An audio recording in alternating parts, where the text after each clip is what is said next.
जय जय रघुवीर समर्थ. समर्थांची मूर्ती पुनरपि जगीही प्रगटली. जनोद्धारासाठी सतत फिरली मेदिनीतली. जयाच्या वास्तव्ये वरद नगरी होय वरदा. मनी त्या चिंतावे सतत भगवान श्रीधरपदा. जय जय रघुवीर समर्थ. श्रीराम. श्रीधर स्वामींनी भक्ती या विषयावरती जी काही प्रवचने केली त्या प्रवचनांचं चिंतन आपण 2-3 वर्ष करत आहोत. तर मागच्या वेळेला आपण हा विषय पाहिला होता, मच्चित्तस तन्मयो भवति गुह्यमेतत् सनातन. जो मच्चित्त म्हणजे माझ्या चित्ताशी ज्याचं चित्त एकरूप झालेलं आहे त्याला म्हणायचं मच्चित्त. तन्मयो भवति. तन्मय म्हणजे काय? त्याने युक्त होणे. तन्मय त्याने युक्त होणे, त्या तत्वाने युक्त होणे. जसं मृण्मय म्हणजे काय? मातीने युक्त असलेलं त्याला मृण्मय म्हणायचं. सध्या नाव गाजतंय. कुणाचं नाव कशामुळे गाजेल? अरे नाव मृण्मय आहे पण बुद्धी मृण्मय होऊ देऊ नका ना. मृण्मय म्हणजे मातीनं युक्त. ठीक आहे, देह मृण्मय आहे, बुद्धी मृण्मयी नाहीये ना. बुद्धी कशी आहे? चिन्मयी आहे. पण नाव जरी मृण्मय असलं तरी बुद्धी चिन्मयी हे दाखवा ना तुमच्या वागण्यातून. कुठे दाखवता येतं? बुद्धी तेवढीच, आपल्याला त्याच्याशी काय? चिन्मय. चिन्मय म्हणजे चैतन्याने युक्त, चित्तने युक्त, बुद्धीनं किंवा ज्ञानानं युक्त, त्याला काय म्हणायचं? चिन्मय. तसं तन्मय त्या तत्वाने युक्त, त्याला काय म्हणायचं? तन्मय. त्यामुळं तन्मय. मच्चित्तस तन्मयो भवति. भगवान सांगतायत जो मच्चित्त म्हणजे माझ्या चित्ताशी एकरूप झालेला आहे तो माझ्या स्वरूपाचा होऊन जातो. त्याचं एक सुंदर उदाहरण पुराणांमध्ये येतं. त्याचं नाव आहे पुंडरीक. पुंडलिक वेगळा, पुंडरीक. हा पुंडरीक तन्मय झाला. ती कथा पूर्वी तुम्ही ऐकली आहे आणि तुम्हाला ती नेमकी पाठ आहे तुमच्या चेहऱ्यावर मला दिसतंय, त्यामुळे ती पुन्हा सांगणार नाहीये. तर त्या पुंडरीकाला अशी अवस्था प्राप्त झाली, इतका तो मच्चित्त म्हणजे भगवंताच्या चित्ताशी तद्रूप झाला की त्याचा देह सुद्धा भगवंतासारखा झाला. त्याचा देह सुद्धा भगवन्मय झाला आणि चतुर्भुज तो झाला. भगवंतासारखा तो चतुर्भुज झाला. आता बरेचसे लोक म्हणतात चतुर्भुज झाले असे विवाहानंतर, त्यालाही चतुर्भुज होणं असंच म्हणतात, पण तो विषय वेगळा आहे.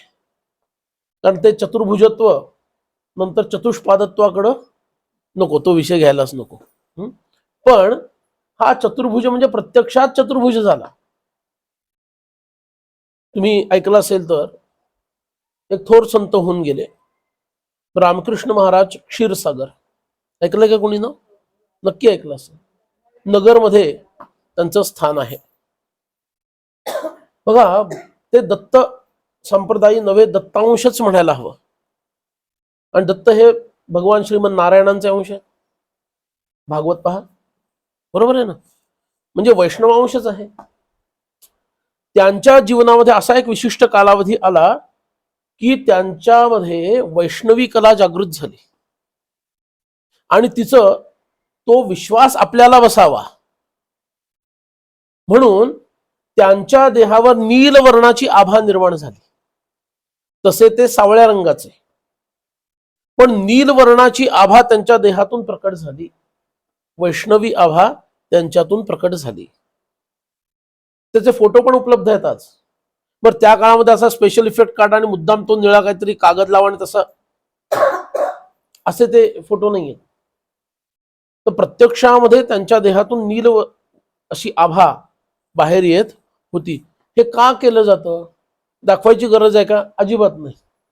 पण तरीही भगवंत संतांच्या देहामध्ये असे काही काही भाव प्रकट करतो की तुमचा आमचा त्यांच्यावर विश्वास बसावा, याच्यासाठी ते असतं.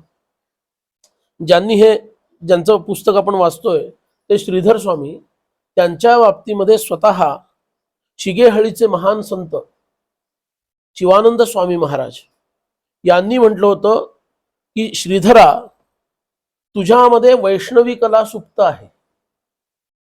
ती कधी जागृत होईल आणि किती प्रमाणात जागृत होईल आत्ता सांगता येणं शक्य नाही. पण धर्मसंस्थापनेचं भगवान विष्णूंचं कार्य काय आहे? धर्मसंस्थापनार्थाय संभवामी युगे युगे. हे श्रीमन नारायणांचं, श्री विष्णूंचं कार्य आहे, बरोबर ना? श्रीहरींचं हे कार्य आहे. आणि हे कार्य तुझ्याकडून भविष्यामध्ये होणार आहे असं माझ्या दिव्य दृष्टीला स्पष्ट दिसत आहे. आणि स्वामींनी कसं कार्य केलं हे आपल्या समोर सगळ्यांच्या आहे, ते आपण जाणतो. म्हणून मच्चित्तस्तन्मयो भवती, तो माझ्याच तत्वाने युक्त होतो. माझ्याच तत्वाने तो काय होतो? युक्त होतो. याचा अर्थ त्याच्यामध्ये धर्मस्थापना करण्याचं सामर्थ्य भगवान प्रकट करतात. त्या काळाला अनुरूप जेवढी आवश्यकता आहे त्या अंशामध्ये भगवान ते सामर्थ्य प्रकट करतात. समर्थांमध्ये ते सामर्थ्य फार मोठ्या प्रमाणात भगवंतांनी प्रकट केलं, करवलं, बरोबर आहे ना? म्हणजे सर्व अंगांनी समर्थांचं चरित्र अद्भुत दिसतं. का दिसतं? कारण फक्त अध्यात्म नाही, अध्यात्म तर आहेच, तो तर पायाच आहे. मुख्य ते हरिकथा निरूपण ते तर आहेच, पण दुसरे ते राजकारण, जिकडं प्रायः अन्य संतांनी लक्ष दिलं नाही. का? कारण ती भगवंताची इच्छा नव्हती. म्हणून भगवंतांनी स्पेशली समर्थांना त्यासाठी डिझाईन केलं. तुमच्या भाषेत बोलतो थोडं. म्हणून ते वेगळे उठून दिसतात. का? कारण त्या काळामध्ये ज्या प्रकारचं धर्मकार्य करणं गरजेचं होतं, त्या योग्यतेची व्यक्ती, त्या एलिमेंट्स असणारी व्यक्ती तिथं प्रकट करावी लागते. आणि ती समर्थांच्या रूपामध्ये आणि शिवाजी महाराजांच्या रूपामध्ये भगवंतांनी प्रकट केली. कारण भगवद्गीता असं सांगते की ब्राह्मवृत्ती ही सत्वप्रधान आहे. कशी आहे? सत्वप्रधान आहे. क्षात्रवृत्ती ही सत्व मिश्रित रजप्रधान आहे. श्रीमद भगवद्गीता पहा. क्षात्रवृत्ती कशी आहे? सत्व मिश्रित रजप्रधान आहे, रजोगुण त्यांनी प्रधान आहे. वैश्यवृत्ती कशी आहे? तमो मिश्रित रजप्रधान आहे. ही सत्व मिश्रित रजप्रधानता, इथं तमो मिश्रित रजोगुणाची प्रधानता. आणि शूद्रवृत्ती ही रजो मिश्रित तमप्रधान आहे. अशा या वृत्तींपासून हे वर्ण उत्पन्न होतात. आणि त्या वर्णांमध्ये त्या महात्म्यांना जेव्हा भगवान निर्माण करतात त्यावेळेला त्या गुणांनी मंडित असणारे ते उत्पन्न होतात. म्हणून इथं काय म्हटलेलं आहे? मच्चित्तस्तन्मयो भवती गुह्यम एतत् सनातनम. सनातन हेच गुह्य सनातन आहे. गुप्त जे आहे हे मी तुला सांगितलं. हे अत्यंत गोपनीय ज्ञान मी तुला सांगितलं असं भगवान म्हणतात. जे ज्यात तन्मयतेने आसक्त होतात ते तत्स्वरूप होतात, याचा अर्थ सांगितला.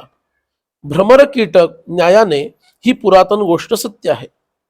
भ्रमर कीटक न्याय माहिती आहे का? भ्रमर आणि कीटक, कीटक आणला जातो, दंश केला जातो त्याला भ्रमराकडून, आणि सतत त्याला भ्रमराचं स्मरण राहतं. आणि भ्रमराचं स्मरण करता करता करता तोच एक दिवस भ्रमर होऊन जातो. त्याच्यापेक्षा सुंदर उदाहरण सांगतो मी. राधा कृष्ण ही जोडी माहिती आहे? फक्त राधेलाच खरा श्रीकृष्ण कोण आहे ते माहित असतं आणि कृष्णालाच खरी राधा कोण ते माहिती असतं. कारण हाच न्याय आहे. भगवान श्रीकृष्ण राधेचं चिंतन करता करता करता करता करता करता राधा होता.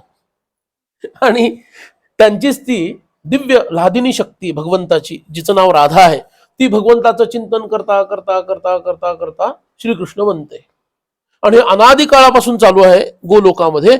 आता खरी राधा कोण आणि खरा श्रीकृष्ण कोण, त्यांचं त्यांनाच माहिती, आपण सांगू शकत नाही.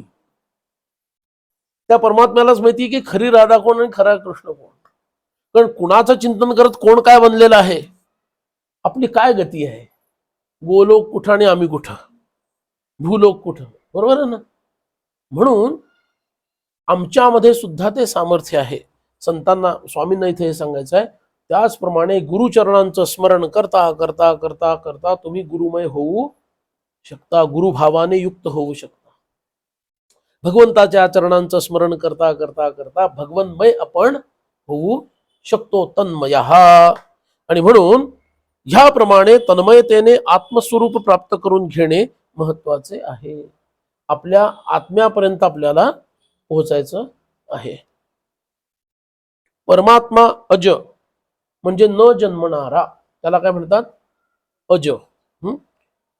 अक्षर, जो कधीही, अक्षर म्हणजे नष्ट होत नाही असा अक्षर. अव्यय, ज्याच्यामध्ये विभाग नाहीत,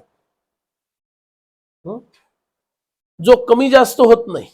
व्यय होणे म्हणजे काय, व्यय होणे म्हणजे काय, कमी होणे ना. जमा खर्च, व्यय, व्यय राशी म्हणजे काय, कमी झालेली राशी, खर्च झालेली.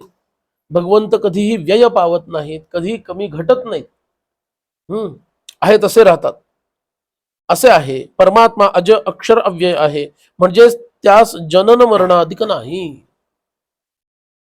जनन आणि मरण, जन्माला येणे आणि मरून जाणे. तुम्ही म्हणाल बुवा काय सांगता राव, आता तर दत्त जयंती जवळ आली, दत्त जन्म आता साजरा करायचा आमच्या डोक्यात आहे, आणि तुम्ही तर म्हणता भगवान जन्माला येत नाही. ते जन्माला आले आहेत असं वाटतं, जन्माला येत नाही. आपल्या दृष्टीनं ते म्हणायचं असतं की हे जन्माला आले, पण ते जन्माला आलेले, कारण जन्माला आला तो मरतो. भगवान मरण पावणार म्हणायचं चालणार आहे तुम्हाला? चालेल का? जन्माला येत नाही, जन्माला आलो आहे असं दाखवतात, आणि अवतार संपवला असंही दाखवतात. त्यांचं जन्मणं हे खरं जन्मणं नाही, त्यांचं अवतार संपवणं हे खरं अवतार संपवणंही नाही, कारण ते जन्म मरण विरहित असे आहेत. ह्याला काय म्हणायचं, भगवान म्हणायचं. म्हणून काही शास्त्रामध्ये आहे अनादि अनंत ही एक संकल्पना. आता नुसतं सांगून ठेवतो, नंतर कधीतरी त्याच्यावर बोलूया. एक आहे तो अनादि अनंत, एक आहे अनादि शांत, आणि एक आहे सादी अनंत. सुरुवात आहे पण शेवट नाही, शेवट आहे पण सुरुवात नाही, आणि सुरुवातही नाही आणि शेवटही नाही. या तीन संकल्पना शास्त्रात त्या वेगळ्या आपण बघूया नंतर कधीतरी. तेव्हा असा हा परमात्मा, तो कसा आहे, सत्य स्वरूप आहे. सत्य शब्दाची आपली व्याख्या काय आहे हो? सत्य शब्दाची आपली व्याख्या काय आहे? जे जसं आहे तसं मला दिसणे, आणि तसं जसं आहे तसं मी सांगणे इतरांना, म्हणजे मराठी ज्याला इंटरप्रिट करणे म्हणतो, बरोबर. हे जसं आहे तसं मी सांगणे. छान चकली झाली तर सासूबाईंनी खरंच सांगावं, सुनबाई चकली खूप छान झाली, अगदी खुशखुशीत झाली. म्हणजे खुशखुशीत झाल्यामुळं सासूबाई खुशीत असल्या पाहिजेत ना. असतात का? तुमचा अनुभव तुमच्यापाशी, मला काही म्हणायचं नाही. जर चकली खुशखुशीत झाली असेल, छान झाली असेल, मोहन कमी झालं जास्त झालं यातला काही प्रकार घडला नसेल, सुगंध छान येत असेल, काटेरी वाटत नसेल चकली, सुनेबद्दल नाही बोलत आहे, काटेरी जर चकली वाटत नसेल, तीळ वगैरे सगळे बरोबर पडले असेल, तिखट अमुक तमुक सगळं, तुम्ही म्हणाल बुवा हे बोलू नका फार, आम्हाला आत्ताच उठावं असं वाटायला लागलंय आणि स्वयंपाकघराकडे धावावं असं वाटतंय. तेव्हा जर तसं झालं असेल तर सासूबाईंनी खरंच पाठीमध्ये शाबासकी देऊन काय म्हणायला हवं, सुनबाई माझ्यापेक्षाही एवढीशी का असे ना तू चकली छान केलीस. ह्याला आपण खरं म्हणतो. सासूबाई आज खरं बोलल्या. ठीक आहे ना. मग दुसरं जर बिघडले असेल तर, बिघडली असताना पण छान म्हटलं तर खरं की खोटं बोलल्या. तुम्ही स्वतःच्या तोंडाने मान्य करताय, माझं काहीच म्हणणं नाहीये. चालणार आहे का? चकली आहे की कडबोळ आहे? काय चकली आहे की कडबोळ आहे? माझे दात पडावे म्हणून अशी बनवली दिसते. चकली माझे दात पडावे म्हणून मुद्दाम अशी बनवलेली दिसत आहे. जर असा टोमणा सासूबाईंनी मारला तर ते सत्य की असत्य? अवघड विषय आहे ना. सत्य याच्याशी कुठंच जवळपास नाहीये. त्याला व्यावहारिक सत्य म्हणायचं तर म्हणा. आता आपला विषय कोणता चालाय? परमार्थातला. सत्य शब्दाचा अर्थ सत्यम अविनाशी. व्याख्या काय आहे सत्याची? जे अविनाशी तत्व आहे त्याला सत्य असं म्हणतात. देश काल वस्तू निमित्तेषु विनश्यत्सु यन्न विनश्यती तद अविनाशी. आता अविनाशी कशाला म्हणायचं त्याची व्याख्या पुढे सांगितली. चालतील ना व्याख्या सांगितल्या तर की नाही? हा, सत्यम अविनाशी हे पहिल्यांदा सांगितलं. सत्याची व्याख्या काय सांगितली? जे अविनाशी तत्व आहे त्याला काय म्हणतात? सत्य. अविनाशी कोणाला म्हणायचं? माझ्या मित्राचं पण नाव अविनाश आहे, त्याला म्हणायचं सत्य? त्याचं दुसरं नाव सत्य नाही. अविनाशी कशाला म्हणायचं? देश काल वस्तू निमित्तेषु या चार गोष्टी. देश काल वस्तू निमित्तेषु विनश्यत्सु या चारही गोष्टी विनाशशील आहेत. बरोबर ना. देश बदलतो. भारताचे किती तुकडे झाले स्वातंत्र्य मिळाल्यानंतर? झाले ना. देश. स्पेस बदलतो. पूर्वी आपण छोट्या ठिकाणी राहतो, उपासना घेत होतो, आता मोठ्या ठिकाणी उपासना घेणार आहे, घेतोय. म्हणजे आता देश बदलला ना, स्पेस बदलली. काल, काळ तर कायम बदलतो, सगळ्यांना माहिती आहे. वस्तू आणि निमित्त या चारही गोष्टींच्या बाबतीत या कशात? विनाशशील वस्तू गोष्टी आहेत ना. देश काल वस्तू निमित्तेषु विनश्यत्सु या चारही विनाशशील गोष्टींमध्ये यद न विनश्यती, जे स्वतः कधी नष्ट होत नाही. या चारांचा विनाश झाला तरी जे नष्ट होत नाही त्याला काय म्हणायचं? अविनाशी असं म्हणायचं. आणि ते अविनाशी तत्व काय आहे त्यालाच परमब्रह्म असं म्हटलं जातं. म्हणून सत्य हेच परमब्रह्म आहे. म्हणूनच त्याला सच्चिदानंद असं म्हणण्याची पद्धत आहे. त्याला सत्य म्हणायचं. आम्ही सत्य कशाला म्हणतोय? जे जसं दिसतं तसं मला कळलं याला सत्य आपण म्हणतो. बरोबर ना. प्रवचन वेळेत सुरू झालं आणि मी तसंच सांगितलं प्रवचन वेळेत सुरू झालं तर आपण त्याला सत्य म्हणतो. प्रवचन उशिरा सुरू झालं, मी तसंच सांगितलं प्रवचन उशिरा सुरू झालं, मी त्याला सत्य म्हणतो. हे सत्य नाही, हा व्यवहार झाला. ठीक आहे ना. म्हणून सत्य स्वरूप आहे. काय सत्य स्वरूप आहे? परमात्मा सत्य स्वरूप आहे. म्हणजेच तो कसा आहे? अविनाशी आहे. हे सगळं बदलेल, हे सगळं विनाश पावेल, पण तो जसाच्या तसा शिल्लक राहील. त्याच्यात इतकंही कमी होणार नाही आणि इतकंही जास्त होणार नाही. इतकंही जास्त का होणार नाही? कारण वाढायला जागाच नाहीये. आणि इतकंही कमी का होणार नाही? कारण कमी होण्यासाठी स्थानच शिल्लक नाही. तो सर्व व्यापी असल्यामुळं तो कमी होत नाही, तो जास्त होत नाही. असा तो सत्य स्वरूप आहे. परमात्म्याच्या ठिकाणी भक्ताने अनन्यासक्त होऊन तन्मय बनल्यास तो भक्त सुद्धा तन्मय होऊन जातो. आपल्याला आसक्तीबद्दल काय सांगितलं गेलं? आसक्ती या विषयाबद्दल काय सांगितलं गेलं?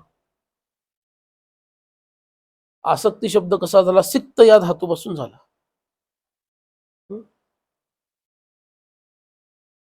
एखाद्या गोष्टीबद्दल चिकटून जाणे, त्याला पकडून ठेवणे, याला म्हणायची आसक्ती. आणि आग्रहपूर्वक ते करणे याला काय म्हणायची? आसक्ती. आपल्याला आसक्तीबद्दल काय सांगितलं? आसक्ती ही वाईट गोष्ट आहे, कशातही आसक्त होऊ नका. सांगितलं ना आपल्याला, कशातही आसक्त होऊ नका, कुणामध्येही आसक्त होऊ नका, कधीही आसक्त होऊ नका. इथं तर सांगतात आसक्त व्हा. काय म्हणतात बघा, अनन्य आसक्त होऊन, अनन्य आसक्त होऊन. अनन्य म्हणजे काय? अनन्य शब्दाचा अर्थ अन्याश्रयाणाम त्यागः इति अनन्यता. नारद मुनींनी सांगितलं. सर्व अन्य आश्रयांचा त्याग करणे आणि एका भगवंतालाच, माझा जो कोणी उपास्य आहे, मग ते सद्गुरू असतील, तो भगवान असेल, बरोबर, ह्यालाच आश्रय दाता मानणे, ह्याला काय म्हणायचं? अनन्य. तोच माझा सगळा सांभाळ करणारा आहे, तोच पाहणारा आहे, अन्य कुणाकडेही मी त्याच्यासाठी मागायला काही जायचं नाही, याला काय म्हणतात? अनन्य. असा अनन्य आसक्त व्हा. कुणामध्ये? भगवंतामध्ये. भगवंतामधली आसक्ती यालाच भक्ती असं म्हणतात, आणि प्रपंचातील आसक्ती यालाच वासना असं म्हणतात. तीच वासना, ती आपल्याला काय करते? या प्रपंचाला बांधते. आसक्ती म्हणजे काय? माझं म्हणून कवटाळून धरणे. येतंय लक्षात? त्याला काय म्हणायचं? आसक्ती. माझं म्हणून कवटाळून धरणे. जे विरक्त महापुरुष असतात ते वैराग्याच्या मार्गाने जातात आणि कुठंच आसक्त होत नाही. तुमच्या आमच्यासारखे प्रेमीजन जे आहेत त्यांना उलट सांगितलं, तुम्हाला विरक्ती वगैरे काही झेपायची नाही बाबांनो, तुम्हाला उलटा उपाय सांगतो. तुम्हाला आसक्तीची सवय आहे ना, तुम्हाला कवटाळण्याची सवय आहे ना, मग आता कुणाला कवटाळायचं हे मी तुम्हाला सांगतो. विरक्तीचा मार्ग कठीण आहे. एखादे श्रीधर स्वामी, एखादे समर्थ, एखादे आदिशंकराचार्य, एखादे ज्ञानेश्वर महाराज, असे एखादे युगातील महापुरुष असतात की ज्यांना तो मार्ग पचतो. अधिकारच त्यांचा तसा आहे. आमची आहे का तयारी तशी? नाही तयारी आमची. मग संत म्हणतात ओके फाईन, काही हरकत नाही, तुझा तो अभ्यास नाही, तुझा काय कवटाळण्याचा अभ्यास आहे. आता कुणाला कवटाळायचं मी सांगतो. आत्तापर्यंत प्रपंचाला कवटाळत आलास, आता भगवंताच्या चरणांना कवटाळ, सद्गुरूंच्या चरणांना कवटाळ. आणि कसं कवटाळायचं? त्यांनाच शरण जाऊन. असं नाही कवटाळतो ह्यांना लक्ष त्यांच्याकडं, तिकडून काही मिळतं का बघूया, हे सोडून तिकडे जायला बरं असतं ना. भगवंताहून अधिक काही नाही, भगवंतच सर्वश्रेष्ठ आहे, त्याच्याहून अधिक काहीही नाही, असा ज्याचा दृढ निश्चय झालेला आहे तोच तर अनन्य होईल ना. बरोबर आहे. एक लखपती आहे, एक करोडपती आहे, आणि दोघेही म्हणतात मी तुमच्या बाजूनी येतो. हा आला तर मी नाही, आणि मी आला तर हा नाही, असं जर चित्र असेल, तुम्ही कुणाला निवडाल? आता तुम्ही हुशार, दोघांना या ना, दोघे आमच्या पार्टीमध्ये या. दोघांनी ठरवलं, हे बघ, तो आला तर मी नाही येणार, मी आला, अडाणी आला तर अंबानी नाही, अंबानी आला तर अडाणी नाही, असं जर असेल काय कराल तुम्ही? एक करोडपती, एक लखपती आहे, तेच झालं ना. दोघांनाही एकत्रच बोलवलं तुम्ही, करोडपतीला जवळ करणार ना. का? लाखाच्याही कितीतरी पट तो पुढचा आहे ना. मग ज्याला हा विश्वास जागृत होतो की परमात्म्यापेक्षा मोठा कोणीच नाहीये, परमात्म्यापेक्षा मोठा कोण आहे? अरे हे सगळं संपल्यानंतर सुद्धा जो शिल्लक राहतो, हे आहे तेव्हाही तो तसाच आहे, आणि हे व्हायच्या आधी सुद्धा तो तसाच होता. हा दृढ निश्चय ज्याचा निर्माण झाला तोच तर त्याला शरण जाईल ना. ज्या अर्थी आम्ही भगवंता शिवायच्या आश्रयांना स्वीकारतो, त्या अर्थी एकतर आमची बुद्धी कमी आहे, नाही तर आमचा विश्वास कमी आहे. बघा, काय कमी मानायचं का दोन्ही कमी आहे म्हणायचं? बुद्धी कमी आहे म्हणायला फारच कमीपणा वाटेल नाही का? आम्हाला असं समजता तुम्ही बुद्धीच कमी यांची. तर बुद्धी कमी असं मी का निष्कर्ष काढला? एक लखपती एक करोडपती आहे, तुम्हालाच निवडता येत नाहीये, म्हणजे बुद्धी कमी असंच म्हणावं लागेल ना. हा लखपती आणि हा करोडपती याच्यावर विश्वास नाहीये, आणि करोडपतीच लखपती वाटतो, लखपती करोडपती वाटतो, म्हणून जर तुम्ही त्याला धरलं तर याचा अर्थ काय? विश्वास कमी असं म्हणावं लागेल. बरोबर आहे. तुमच्या सोयीचं जे आहे ते तुम्ही धरा, माझं काही म्हणणं नाही, पण स्वतःची फसवणूक होत नाही ना एवढं बघा. म्हणून तो आदि अंतरहित असणारा, सर्वव्यापी असणारा असा असा जो तो भगवान आहे, तो भगवान, त्याच्याबद्दल तुमच्या मनामध्ये जर महात्म्य बुद्धी निर्माण नाही झाली तर आपलं दुर्दैव नाही तर दुसरं काय सांगा.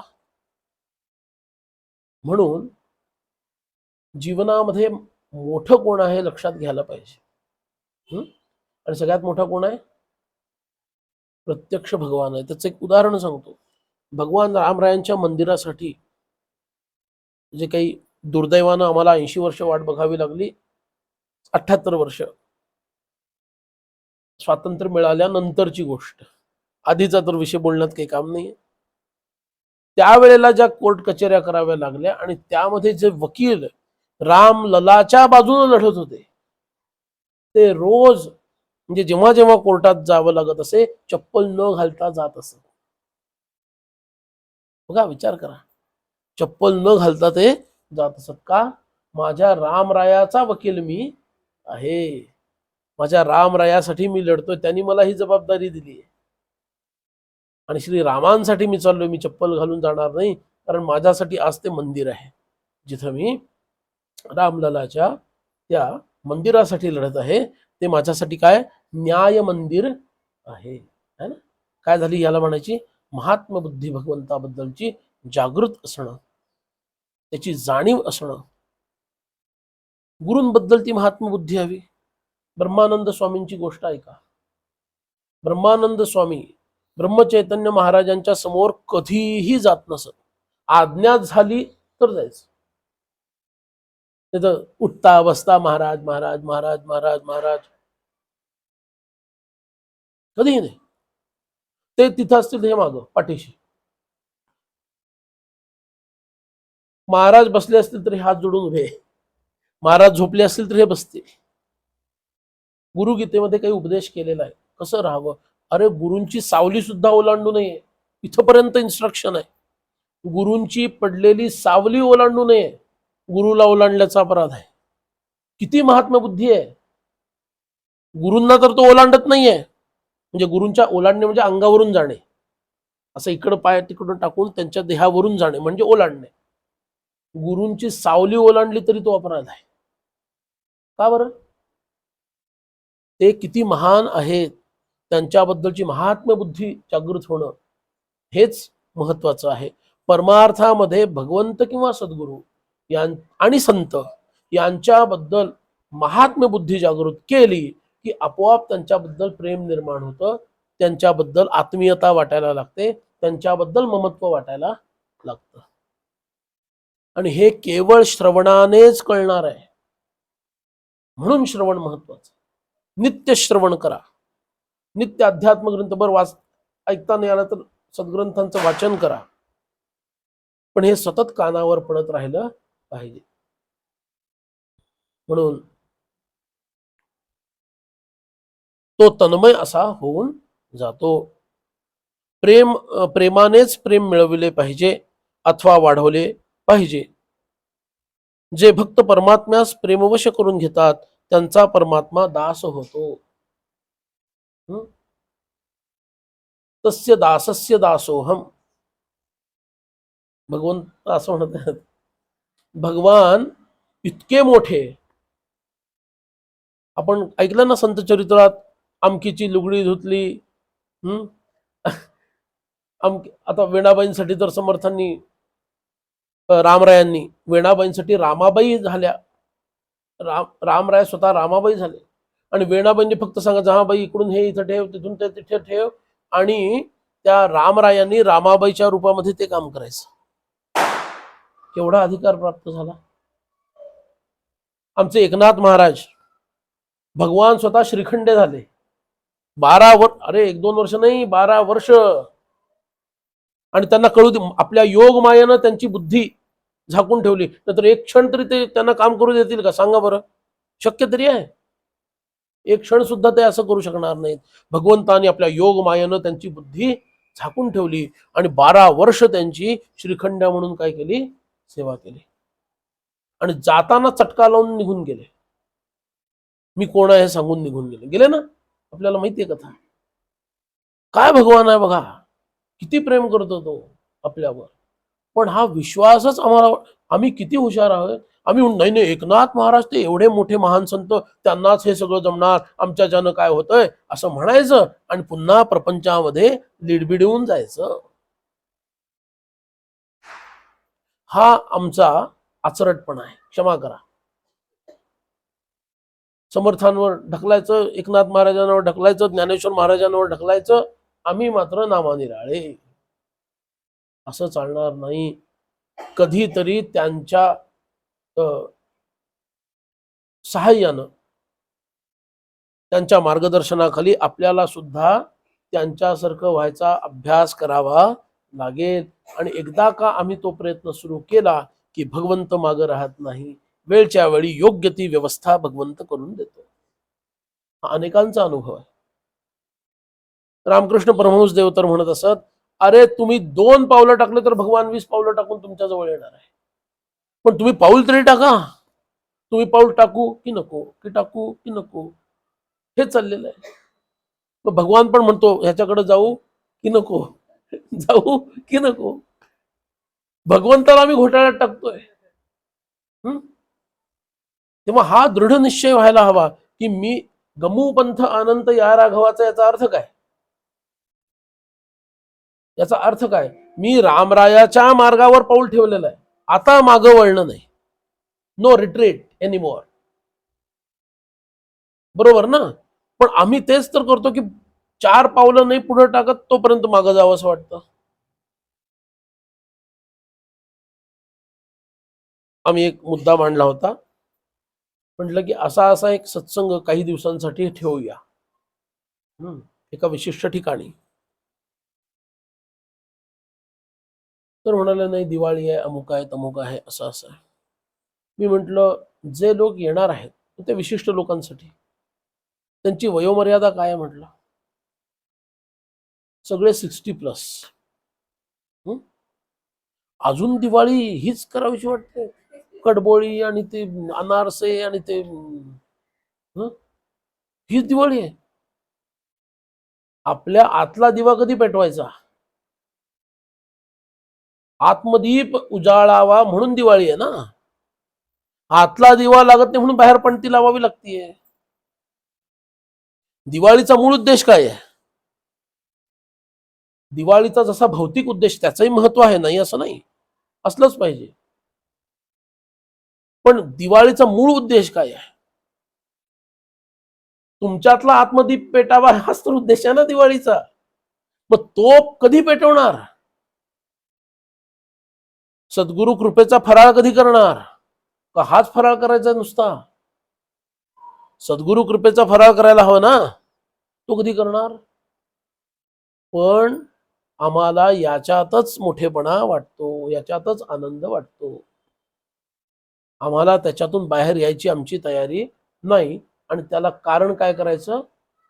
दिवाळी, दसरा ही कारणं पुढं करायची. आपल्या जीवनामध्ये माझा वानप्रस्थ कधी सुरू झाला आहे हे ज्याला कळलं आणि त्यानंतर त्या नियमानुसार जो जगायला लागला, तो खरा परमार्थाचा पाईक आहे. त्याच्या आधी कळलं तर तो महाभाग्यवानच म्हणावा लागेल. त्याच्या आधी काही कळण्याची सोय सुतराम दिसत नाहीये. पण ते तरी कळावं, पण ते होताना दिसत नाही. याचं कारण गमूपंथ अनंत या राघवाचा नुसतंच जिभेनं आणि तोंडानं घुकमपट्टी सुरू आहे. प्रत्यक्षात पाऊल ठेवण्याची तयारी दिसत नाही. सत्य आहे. म्हणून इथं सांगितलं, प्रेमानच भगवंत वश करून घ्यावा. अरे तो दासांचा दास व्हायला तयार आहे. आणि श्रीधर स्वामींसारखे महात्मा आपल्याला जर हे सांगत असतील तर आपला त्याच्यावरही जर विश्वास बसणार नसेल तर मग काय बोलावं पुढं. म्हणून हा विश्वास हृदयामध्ये दृढ करावा. सर्व ऐश्वर्य संपन्न सकल लोकपालक असणारा महाविष्णू चक्रवर्ती बलिराजाचा सेवक झाला होताच की नाही. कथा माहितीये ना भागवतातील सगळ्यांना. भगवंतांनी त्याला पाताळात घातलं एवढीच कथा नाहीये. आधी होते छोटे वामन आणि पावलं मागून घेताना झाले मोठे त्रिविक्रम. तेव्हा काय बलीनं केस ठोकली नाही भगवंतावर इंटरनॅशनल कोर्टमध्ये. काय हो देवा, मागायच्या वेळेला तुम्ही केवढे छोटी छोटी पावलं होती आणि मागायच्या आधी, आणि मी संकल्प केल्यानंतर आता केवढे मोठे झालात. हे मला मान्य नाही. अरे त्याला सद्भाग्य वाटलं, भगवंत माझ्याकडे मागायला आला, याच्याहून दुसरं काय भाग्य आहे. भगवंताला मला मागायला यावं लागलं, याच्यापेक्षा माझं दुसरं सद्भाग्य काय आहे असं त्याला वाटलं. आणि तो अत्यंत नम्रतेनं भगवंताच्या समोर आपलं मस्तक झुकवतो. भगवान त्याला पाताळात घालतात. पण पाताळात घातल्यानंतर त्याला वर काय देतात, पुढच्या मन्वंतरामध्ये तुलाच मी इंद्र बनवेन आणि तोपर्यंतचा तुझ्या पाताळातील जो राज्य आहे त्या राज्यावर द्वारपाल म्हणून मी तिथं उभा राहीन. दासाचाही भगवान काय होतो, दास होतो. अजून किती प्रचिती त्यांनी द्यायची आहे, पण आम्हाला त्याच्यावर विश्वास बसत नाही. कारण प्रपंचावर इतका आमचा ठाम विश्वास आहे. बर तो पुराणातला देव आपल्या महाराजांचा बघूया. भगवान एवढे जुने, महाराज किती वर्ष झाली, 100 125, त्याहून जास्त जुने नाही. बरोबर. त्यांनी काय सांगितलं, तुम्ही फक्त नाम घ्या. तुम्ही जर नाम घ्याल तर दारातल्या कुत्र्यासारखा मी दारात पडून राहीन. म्हणाले का नाही, तुम्ही फक्त नाम घ्या. एखाद्या पाळीव कुत्र्याप्रमाणे मी दारात पडून राहीन. आता ह्याच्यापेक्षा अजून काय दास्य वेगळं असतं. आणि गुरुने दास्य करायचं असतं. पण तरी सुद्धा महाराज हे आपल्याला उघडपणे सांगतायत, आमचा त्याच्यावर विश्वास नाही. तसं नाहीये बुवा, महाराजांनी तसं झालेलं आम्हाला पाहावायचं नाही. ते दर्शन आम्हाला असह्य होत असल्यामुळं आम्ही नाम घेत नाही. हा आमचा उदात्त भाव आहे. ह्या तुमच्या कुठं लक्षात येतोय, समजून घ्या ना. असा जर उदात्त भाव असेल तर माझं लोटांगण आहे, त्याच्या पुढे मला काही बोलायचं नाही. म्हणून सद्गुरु काय, भगवंत काय, हे दास व्हायला तयार होतात. आणि हा कशाचा प्रभाव आहे, याला प्रेमच कारणीभूत नाही का. प्रेमाला वश होऊनच तर भगवान असे वागतात ना. भक्ताभिमानी भगवंतास भक्ताच्या बद्दल दुजा भाव असूच शकत नाही. अरे देवे भक्त कोण वधिला, ऐसा देखिला न ऐकिला. देव भक्त असे झाला वज्रपंजरू. सख्य भक्तीमध्ये समर्थांनी सांगून ठेवलं. देवानं कुठल्या भक्ताचा वध केला, त्याच्या आधीची ओवी माहितीये, मातावधी बाळकासी कठीण काळी. कठीण प्रसंग आला तर आई सुद्धा आपल्या मुलाची हत्या करते, असं क्वचित कुठेतरी पाहायला, क्वचित आहे पण पाहायला मिळतं. मिळाले ना आम्हाला पेपरमध्ये वाचून. विमान उडत गेलं आणि एकदम खाली आलं, आठवलं का.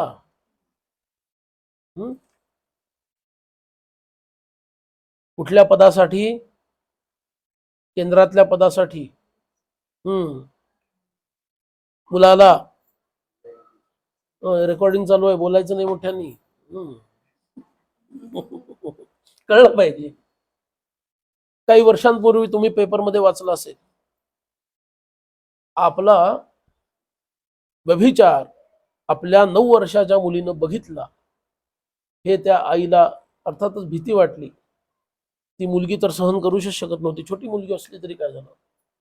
आणि तिनं अनेक वेळेला त्या मुलीला समजावण्याचा प्रयत्न केला, तुझ्या वडिलांना सांगू नको. तरी ती म्हणाली, तू माझ्या बाबांचा विश्वासघात करत आहेस, मी सांगणारच. पण तिची हिंमत होत नव्हती, कारण आईच्या विरुद्ध बोलायचं तरी कसं. पण शेवटी त्याच जाराच्या माध्यमातून आपल्या मुलीचा ची हत्या हिनं करवली आणि दुसऱ्यावर ते ढकलून दिलं. नंतर ती पोलिसांच्या जाळ्यात सापडली, हा वेगळा विषय. तिनंच ते मान्य केलं, हा वेगळा विषय. म्हणजे सिद्ध झालं की नाही, मातावधी बाळकाशी कठीण प्रसंगामध्ये भगवंतानी एक आपला भक्त संपवलेलं उदाहरण दाखवा. समर्थांचा प्रश्न आहे, देवे भक्त कोण वधिला ऐसा न प्रत्यक्षात पाहिलंय, न कधी पुराणांच्या माध्यमातून प्रवचनांच्या माध्यमातून ऐकलेलं आहे. उलट भगवंत काय होतो, भक्तासाठी वज्रपंजर होतो. व्यंकटेश चरित्रामध्ये एक अप्रतिम कथा येते, अप्रतिम. सगळी कथा सांगत नाही, पण या संदर्भाला धरून आहे. भगवान व्यंकटेश म्हणजे साक्षात श्रीहरी आहेत. आजही ते विद्यमान आहेत तिरुमलावरती, बरोबर. जेव्हा ते चिन्मय देहामध्ये प्रकट होते, आता ते मृण्मय देहामध्ये गेले कलीच्या प्रभावामुळं. ते आहेत म्हणून तर हे चाललंय कलीमध्ये ठीकठाक थोडंफार, तर अवघड आहे सगळं. जेव्हा आकाश राजा मरण पावला, आकाश राजा हा भगवान व्यंकटेशांचा सासरा, हा जेव्हा मरण पावला त्यावेळेला त्याचा धाकटा भाऊ तोंडमान आकाश राजाचा आणि आकाश राजाचा मुलगा, या दोघांमध्ये सत्तेचा संघर्ष सुरू झाला. स्वाभाविक आहे, काय नातं आहे, काका आणि पुतण्या, संघर्ष व्हायलाच पाहिजे, बरोबर आहे ना. काका आणि पुतण्याचं नातं आहे, संघर्ष व्हायलाच पाहिजे सत्तेसाठी. असा संघर्ष सुरू झाला. भगवंताला बाईसाहेबांनी तंबी दिली, नारायणा श्रीनिवासा माझ्या भावाची बाजू घ्यायची. आता तुमचा अनुभव काय, पुरुष मंडळी फार दिसत नाही, अशी परिस्थिती निर्माण झाली तर कुणाची बाजू घेतली जाते. भगवंतालाही आपल्या प्रिय पत्नीचं ऐकणं.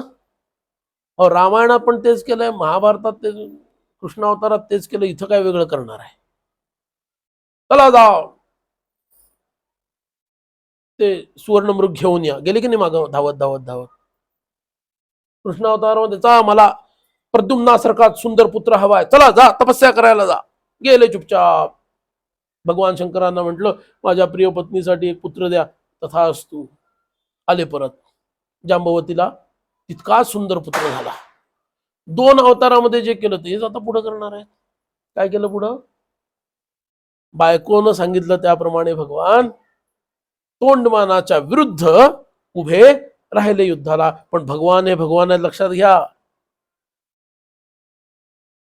ते कधीही कुणावर अन्याय करत नाहीत. भगवंतांनी आपलं शंख आणि चक्र तोंडमानाला दिलं. काय केलं, शंख आणि चक्र तोंडमानाला दिलं आणि त्याच्या विरोधात उभे राहिले लढायला. घनघोर युद्ध सुरू झालं. तोंडमान तर काही मनासारखं लढे ना, साक्षात आपले भगवान आहेत, त्यांच्याशी काय लढायचं आहे. भगवान म्हणाले, तू क्षात्र धर्माचं चिंतन कर आणि माझ्याशी युद्ध कर. खडसावून सांगितलं.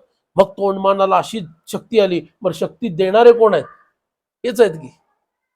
अशी शक्ती तोंडमानाला आली, भयंकर युद्ध झालं आणि त्यांनी एक असा निर्वाणीचा बाण सोडला, तो भगवान श्रीनिवासांच्या हृदयामध्ये घुसला आणि ठाडकन भगवान श्रीनिवास, जे त्रैलोक्याधिपती भगवान आहेत, ते भगवान श्रीनिवास खाली कोसळले. आजपर्यंत असं कधी झालं नव्हतं. हा तोंडमान कलियुगातला मनुष्य आणि ते कृतयुगामधले हिरण्याक्ष आणि हिरण्यकश्यपू महाभयंकर दानव कुठं, ते त्रेतायुगातला तो रावण आणि कुंभकर्ण महाभयंकर दानव कुठं, तो द्वापरयुगामधला चाणूर आणि कंस जे जुन्या दानवांचेच अवतार, मनुष्य असले तरी दानवांचेच अवतार असलेले, हे कुठं, यांचं सामर्थ्य कुठं, या महाभयंकर मायावी राक्षसांचं सामर्थ्य कुठं, आणि हा तोंडमान कलियुगातला एक मनुष्य, त्याच्या बाणानं भगवान खाली पडतात. काहीतरी तुलना आहे का दोघांमध्ये? काही कुठं? अरे 1000 तोंडमान उभं केलं तर अर्धा रावण पण व्हायचा नाही, एवढं सामर्थ्य त्या रावणाचं होतं. तरी सुद्धा भगवान खाली कसे पडले? याचं सूत्र आहे, देवे भक्त कोण वधिला. भगवान आपल्या भक्ताशी युद्ध करू शकत नाही. आणि मग तो तोंडमान त्यांनी धनुष्य फेकलं, बाण फेकलं, धावत धावत गेला आणि भगवंताला कवटाळून रडायला लागला, देवा तुझ्या आज्ञेमुळे मी हा बाण सोडला, माझं तुझ्यावर प्रेम आहे. ती लीला घडवायची होती, ती भगवंत घडवतो बरोबर. त्याच्या पत्नीला कळलं, पद्मावती धावत धावत आली, अगस्त्यांना मध्ये घातलं आणि तो बाण काढला गेला. आणि मग काय भगवंताचा करू, आता हा तोंडमान संपला वगैरे वगैरे वगैरे वगैरे वगैरे सगळं नाटक केलं. अगस्त्य ऋषींनी मध्यस्थी केली आणि म्हटलं, पत्नीला विचारून, काय अर्धा अर्धा हिस्सा करायचा का राज्याचा? ती म्हणाली, लवकर करा.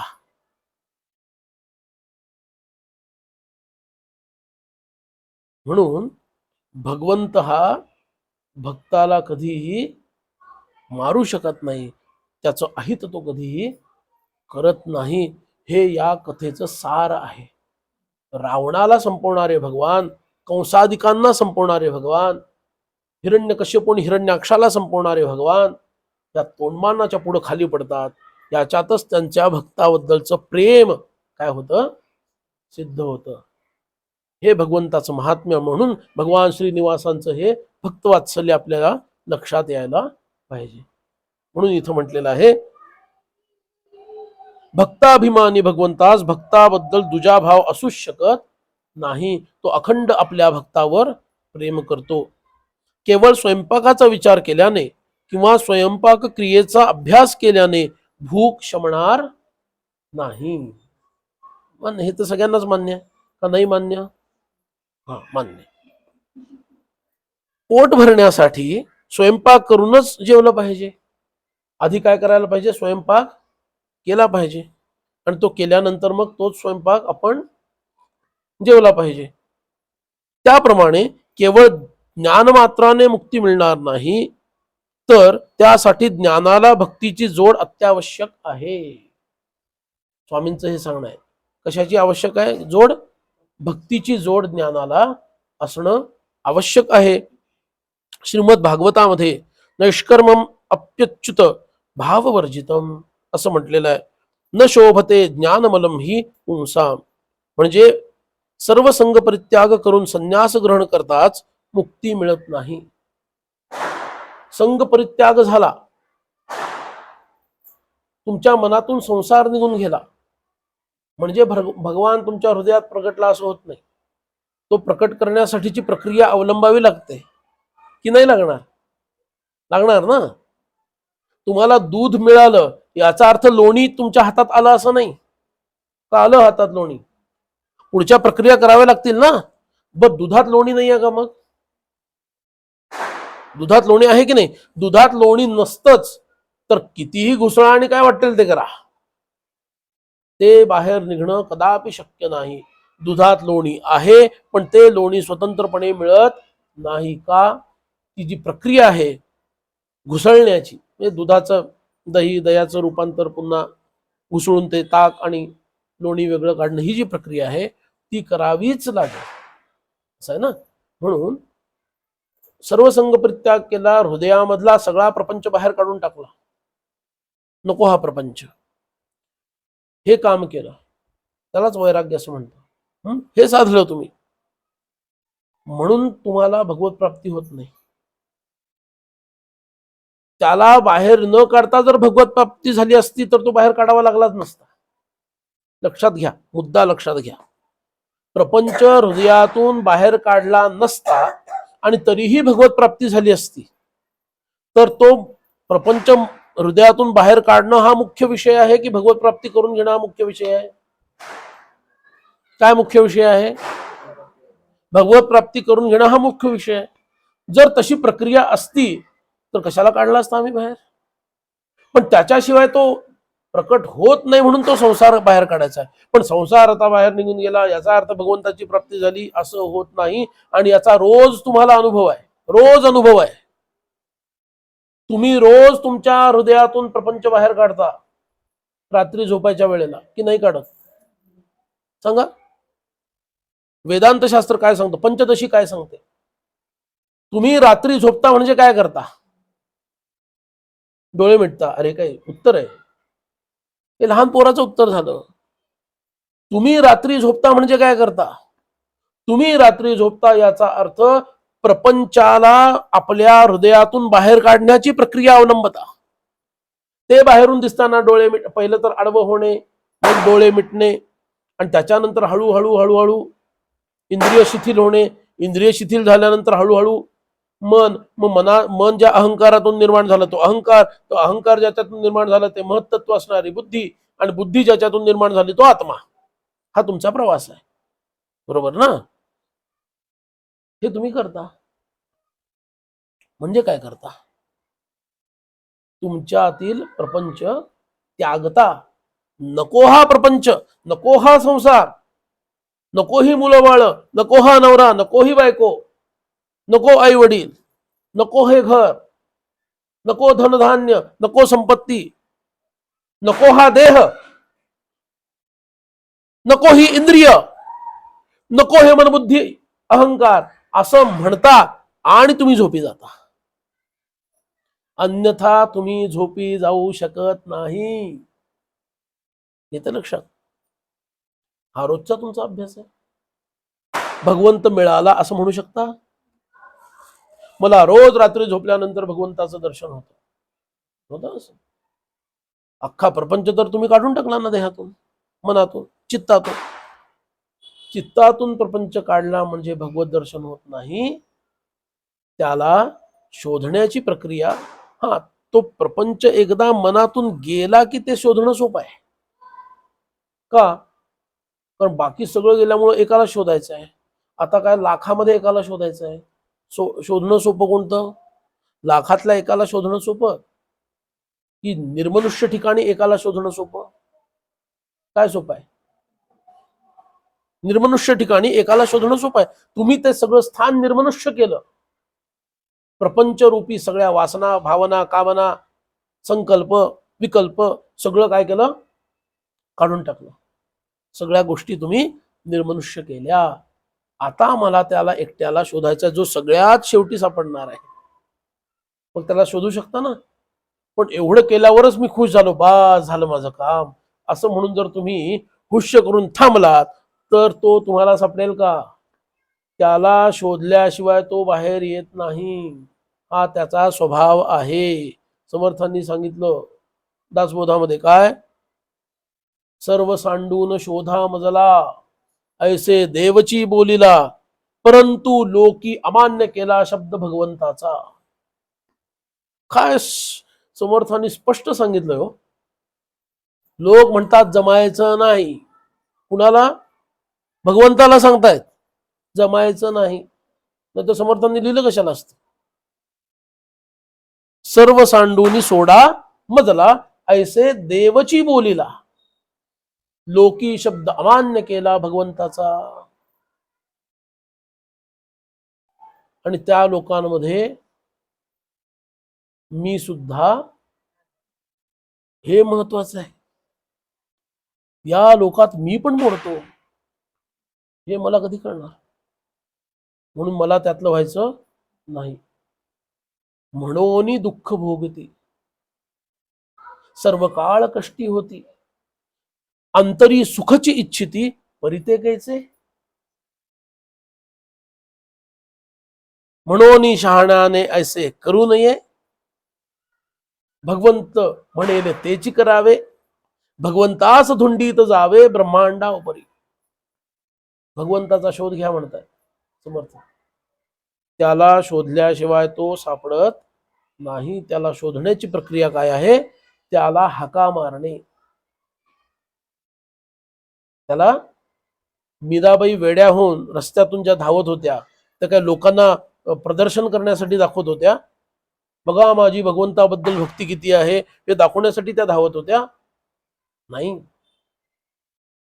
भगवंताची आठवण येऊन असह्य होऊन त्यांचे चरण कधी गतिमान होत असत आणि कुठं इथं बघू की तिथं बघू माझा भगवान मला कधी दिसेल, कुठं दिसेल, याच्यासाठी त्या इकडं तिकडं धावत असत, शोधत असत भगवंताला. म्हणून भागवताची शिकवण ही आहे, श्रीमद भागवताची. फक्त सर्वसंग परित्याग हा पुरेसा नाही. भगवंताला शोधणं, त्याला हाका मारणं, त्याला बोलवणं, यालाच भक्ती असं म्हणायचं. ही भक्ती जोपर्यंत त्या संन्यासाला म्हणजे त्या सांख्य मार्गाला ती भक्ती जोपर्यंत येऊन चिकटत नाही तोपर्यंत भगवंताची प्राप्ती होत नाही. हेच वैशिष्ट्य, हे महत्वाचं. म्हणून गीतेमध्ये सुद्धा योगाचं महत्व सांगितलं. तो श्लोक मी अनेक वेळेला तुम्हाला ऐकवलाय. तपस्वीभ्योधिको योगी, असा योगी सर्वश्रेष्ठ असतो. पण योगी नामपि सर्वेषां मद्गतेनांतरात्मना श्रद्धावान भजते यो माम. भजते म्हणजे भक्ती करतो. श्रद्धावान भजते यो माम समे युक्त तमोमतः. तोच सर्वश्रेष्ठ योगी आहे जो माझ्याशी श्रद्धेनं बांधलेला आहे आणि माझी भक्ती करतो. तो भक्त असणारा योगी सर्वश्रेष्ठ आहे. हे भगवंताने आपलं मत सांगितलं. म्हणून स्वामी सुद्धा इथं काय सांगतायत, म्हणजेच सर्व संग परित्याग करून संन्यास ग्रहण करताच मुक्ती मिळणार नाही. परमात्म्यासंबंधी भक्तिभाव नसल्यास आपण समजवून घेतलेले वेदार्थ ज्ञान सुद्धा निव्वळ बडबड किंवा वितंडवाद होय. अशा ज्ञान वैराग्यास मुळीच किंमत नसते व त्यामध्ये कोणतेही सामर्थ्य नसते, असे सर्वज्ञ श्री व्यास महर्षींनी सांगितलेले आहे. इतकं ह्या भक्तीचं महत्व आहे. म्हणून भक्तिरेव गरीयसी, भक्तिरेव गरीयसी, भक्तिरेव गरीयसी, ही भक्तीच सर्वश्रेष्ठ आहे. ज्ञान क्षेत्रातील परमोच्च स्थान मानले गेलेले आमचे आदिशंकराचार्य सुद्धा भक्तीचंच महात्म्य सांगतात. मोक्ष साधन सामग्र्याम भक्तिरेव गरीयसी. मोक्ष मिळवण्याची जेवढी जेवढी साधनं आहेत त्या सर्व साधनांमधली सर्वश्रेष्ठ साधन कोणतं? भक्ती हे आहे. हे कोण सांगतंय? श्रीमद आदिशंकराचार्य सांगतायत. याच्यावरून तरी आम्हाला विश्वास बसावा की भक्तीचं स्थान काय आहे. ही भक्ती आम्हाला साधावी. म्हणून केवळ शब्दज्ञान किंवा निष्ठुर कर्माचरण ही साधने नव्हेत. केवळ शब्दज्ञान, ग्रंथ वाचला, हा वाचला, मग तो वाचला, मग उतारा काढला, मग त्याचं काहीतरी वाचन केलं, एवढं म्हणजे साधन नाहीये. त्या सगळ्या वाचण्यातून, त्या सगळ्या ऐकण्यातून, त्या सगळ्या चिंतनातून जर भगवत प्रेम जाग होत नसेल तर तो सगळा कोरडा विषय आहे. छान नाव तयार केली तुम्ही, वल्हायची सगळी व्यवस्था केली, नावाडी सगळे आणले आणि नाव ठेवली कुठं? वाळवंटामध्ये. न्या पुढं नाव जाईल का नाव पुढं? शक्य नाही. अरे त्या प्रेमाचा ओलावा असणारी, भक्तीचा ओलावा असणारी तिथं नदी किंवा तळ तरी असायला हवं की नको? मग तुम्ही ती नाव पुढे नेऊ शकाल, वल्हवत नेऊ शकाल. म्हणून ते वेदांताचा अति अभ्यास करतात किंवा अनधिकार अभ्यास होतो, चिंतन होतं आणि इतके वृक्ष बनून जातात, त्यांचं जीवन इतकं कोरडं होऊन जातं की त्यांना भक्तीही साधता येत नाही आणि त्या शब्दज्ञानाचा काही उपयोग नाही हे त्यांनाही माहीत असतं. रुचिरा पुस्तक वाचलं, तोंडपाठ केलं. रुचिरा पुस्तक माहितीये ना? पूर्ण तोंडपाठ. हे इतके चमचे, ते तितके चमचे, चमच्यांची सगळी आठवण, सगळे चमचे माहिती आहेत ना? हा, हे इतकं टाका, हे सगळं तोंडपाठ आहे. आणि प्रत्यक्षात बघितलं तर काय आहे? त्या कुठलं ते तुमचं झोमॅटो त्याला फोन करून आजचं तेवढं पाठवून दे बाबा. सगळं तोंडपाठ आहे. काय उपयोग आहे त्याचा? तसं अभ्यास अध्ययन हे सगळं छान आहे, बुद्धी तरतरीत राहायला हवी, सगळं चांगलं आहे, पण त्याच्यातून भक्ती निर्माण होत आहे का?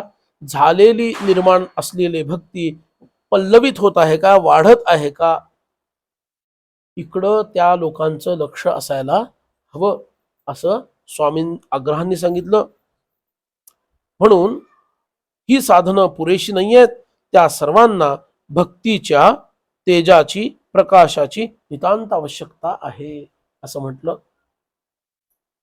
छोटासा मुद्दा सांगतो आणि थांबतो. पाश्चात्यांनी वर्णने ऐकून किंवा त्यांचे फोटो पाहून कितीही मनन केले तरी त्यांची बोलीभाषा आपणास येऊ शकेल का? नाही येणार. आपणास त्यांची बोलीभाषा यावी असे वाटत असल्यास त्या भाषेचा क्रमवार अभ्यास करणे आवश्यक आहे. ज्ञान हे कोरडे आहे, अनुभवाच्या केवळ वाक्यांनी किंवा भाषेने शांती मिळणार नाही, त्याची अनुभूती यायला हवी. म्हणून आपण फार भाग्यवान सगळे लोक आहोत जे महाराष्ट्रात जन्माला आलो. वारकरी परंपरा असो, दत्त परंपरा असो, रामदासी परंपरा असो, यात प्रधान 3 आपल्या परंपरा आहेत महाराष्ट्राच्या. नाथ परंपरा सुद्धा त्यामध्ये मोडते, तीही 4थी धरा, म्हणजे ती खरी तर पहिली. ह्या 4 परंपरा जरी धरल्या, प्रत्येक परंपरेनं अद्वैत वेदांत ज्ञानाचा स्वीकारलाय आणि प्रत्येकानं भक्तीचा आग्रह केलेला आहे. हे परमभाग्याचं लक्षण. ज्ञानामधलं, सांख्यामधलं अद्वैत वेदांत जो अगदी योग वासिष्ठापासून ते श्रीमद शंकराचार्यांच्या वाङ्मयापासून पुढे येतो, तो एक खांब आणि भक्तीचा दुसरा खांब. सगुणाचे आधारे निर्गुण पाविजे निर्धारे. सगुण भक्ती पण आहे आणि निर्गुणाची प्राप्ती पण आहे, हेही सोडत नाहीयेत आणि तेही सोडत नाहीयेत. तुझं सगुण म्हणो की निर्गुण रे, सगुण निर्गुण एक, नुसता गोविंद नाही, एक आहे, एक गोविंद भगवान आहेत है ना. हे आपलं परम भाग्य आहे. म्हणून भक्तीच्या अंगानं पुढे जावं आणि ज्याप्रमाणे गाईला तिचं वासरू कधीही विसरत नाही, हजारो लाखो गायींमध्ये सुद्धा वासरू आपल्या आईला बरोबर शोधून काढतं, तसं या भक्तिरूपी गायीच्या मागोमाग ज्ञानरूपी वासरू हे येणारच आहे, हा विश्वास बाळगावा आणि भक्तीची कास धरून त्या भगवंतापर्यंत पोहोचावं, असं आग्रहानं श्रीधर स्वामींनी या प्रवचनाच्या माध्यमातून आपल्याला मार्गदर्शन केलेलं आहे. त्यांच्या चरणी प्रार्थना करूया की ही सद्बुद्धी, हे सद्विचार दृढपणे आम्हाला प्राप्त होवोत आणि ही दिवाळी येऊ घातली आहे, ही फटाक्यांची आणि ही सगळी दिवाळी ठीक आहे, याला काही विरोध नाहीये, फराळालाही विरोध नाहीये. तर तुम्ही मला बोलवाल का घरी, नाही तर त्यालाही विरोध नाही, पण गुरु भक्तीचा फराळ आणि आत्मदीप पेटवणारी दिवाळी, ही ती दिवाळी आम्ही साजरी करण्याचा प्रयत्न करणार आहोत. तसा संकल्प आज आपल्याला सोडायचा आहे आणि मगच इथून उठायचं आहे. जय जय रघुवीर समर्थ सद्गुरु भगवान श्रीधर स्वामी महाराज की जय. आर्य सनातन वैदिक हिंदू धर्म की जय. जय जय रघुवीर समर्थ. अध्यात्मावर अशीच माहिती मिळवण्यासाठी देव माझा चॅनलला सबस्क्राईब करा.